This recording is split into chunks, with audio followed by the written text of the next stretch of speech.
Shabbat Shalom. Shabbat Shalom. If you can't hear me, Larry's going to be dealing with his hearing aids, so anybody else wants to tell me that, that's fine. Ahaya Sarah, the significant first words of this week's Parsha mean the lifetime of Sarah, but it begins, as you all know, with Sarah's death. Terse as usual, the Torah merely tells us she was 127 years old, and she died in Kiryat Arba, which was renamed Hebron, in the land of Canaan. The rest of the Parsha is about Abraham, and every time I've studied it, that's what we've studied. All the good stuff that Abraham did, and today I'd rather talk about Sarah. She had a hard life. The little bit we know about her, well, it's very sketchy. She springs onto the page and into the story fully formed. A wife who, when her husband gets the call to go forth into an unknown land and a pie-in-the-sky future, packs up and goes, carrying a burden so great that the Torah says it twice in one breath. She was barren, she had no child. In a time when fecundity was a measure of female worth, she was unable to conceive. Her husband may have valued her highly, but it seemed he valued his own safety and possessions from Pharaoh and Abimelech more. No wonder she feared and hated the younger, more fertile Hagar and her son Ishmael. The sages had high praise for Sarah for her great beauty, for her faith, and for her wisdom. God's promises were expressed to Abraham, but Sarah believed, followed, managed the nitty-gritty of the tent, while he, God-obsessed, went his way. Abraham was okay with 2 women and 2 sons, but Sarah recognized and protected the destiny of Isaac, albeit at the expense of the other. Where the text provides just outline, Midrashim fill in the blanks.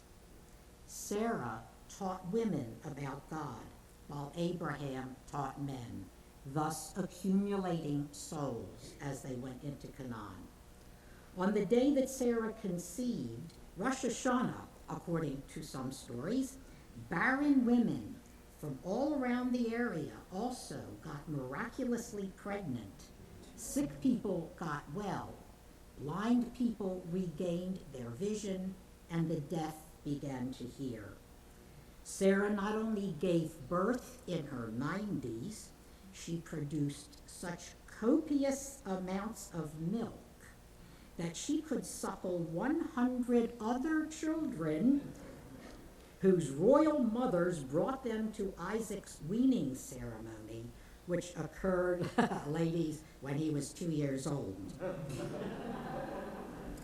Thus, but it was important because she had to dispel rumors that Isaac was a foundling that she had brought home from who knows where, because no one could believe a woman her age could give birth or nurse.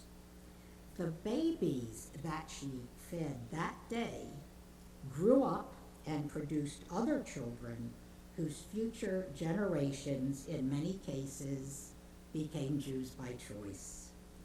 And when Satan came and lied and told her that Abraham had sacrificed her son, she gave a mighty scream that sounded exactly like the ram's horn sound of Tekiah and fell down dead.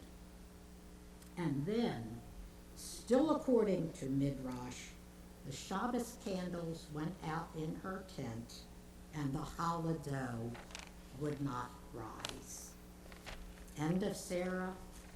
Or not. In a Devar Torah available on the reformedjudaism.org website, Judaics professor Ellen Umansky points out that the Parsha is not about Sarah's life or death, but about her legacy, what her life set into motion.